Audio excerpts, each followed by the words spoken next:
नमस्कार मंडळी, आज आपण वर्षभर टिकणारा असा मुरंबा बनवणार आहोत. तर छान असे कैऱ्या घेतलेल्या आहेत. या जास्त आंबटही नाही, जास्त गोडही नाही आहेत, जास्त पिकलेल्या नाही आहेत. तर थोड्या मोठ्या साईजच्या कैऱ्या त्या 1 तासासाठी पाण्यात भिजवल्यात, स्वच्छ कपड्याने पुसून घेतलेल्या आहेत. पाण्याचा एक थेंबही लागू द्यायचा नाही. आपण जे पण इथे साहित्य वापरणार त्याला कुठेही पाण्याचा अंश लागलेला नाही पाहिजे. आता ताटामध्ये आपण थोडंसं जाडसरच किसून घेणार आहे. तुम्हाला बारीक हवं असेल तर बारीक किसून घ्या. आता कैरी किसून घेतलेली आहे आणि आता आपण कढई गरम केलेली, त्यामध्ये आपण कैरीचा किस टाकायचा. आता हा कैरीचा किस आहे ना, मी मोजून घेतलेला आहे. तर जेवढा किस आहे कैरीचा तेवढाच आपण समप्रमाणात गूळ घ्यायचा आहे. आता गूळ इथे मी सेंद्रिय गूळ घेतलेला आहे.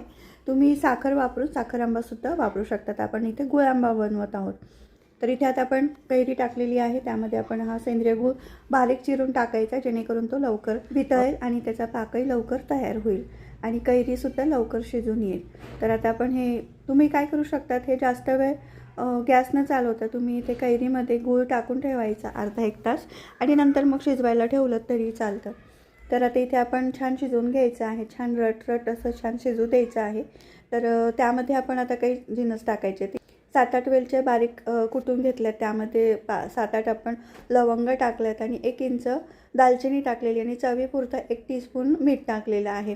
आता हे सर्व जिन्नस छान एकत्र करून घ्यायचं आणि हे पूर्णपणे शिजू द्यायचं. जवळपास 1 तार बनेल या पाकाचा इतपत आपल्याला शिजवायचं आहे. त्या उपर जास्त शिजवायचं नाही, नाहीतर खाताना नंतर हा मुरंबा कडक लागतो.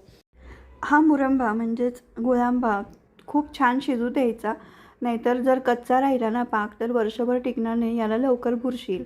आणि जर तुम्ही छान व्यवस्थित शिजवलं, एक तरी पाक बनला, छान असा कोरडं झालं ना, तर हा वर्षभर टिकतो. तुम्ही फ्रीजमध्ये सुद्धा ठेवण्याची आवश्यकता नाही. असंही बाहेर नॉर्मल टेम्परेचरवरती सुद्धा हा मुरंबा छान टिकतो आणि वर्षभर तुम्हाला त्याचा आनंद घेता येतो.